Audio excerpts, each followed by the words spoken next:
পাঠ করছি লুক রচিত মঙ্গল সমাচার 21 অধ্যায় 25 থেকে 28, 34 থেকে 36 পদ।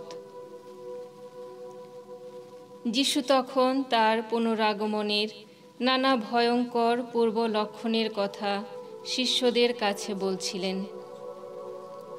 তিনি তাদের বললেন, সূর্যে, চাঁদে ও আকাশের তারায় নানা অশুভ নিদর্শন দেখা যাবে। পৃথিবীর সকল জাতির মানুষ তখন উদ্বেগের জ্বালায় জ্বলে মরবে। সমুদ্রের তরঙ্গ গর্জনে তারা দিশেহারা হয়ে পড়বে।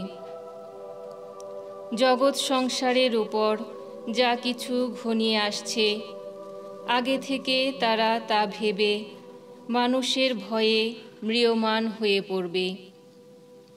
কারণ নভমণ্ডলের শক্তিসমূহ তখন আলোড়িত হবে। আর সেই সময়ে সকলে দেখতে পাবে মানবপুত্র মহাপরাক্রমে মহাগৌরবে মেঘবাহনে আসছে।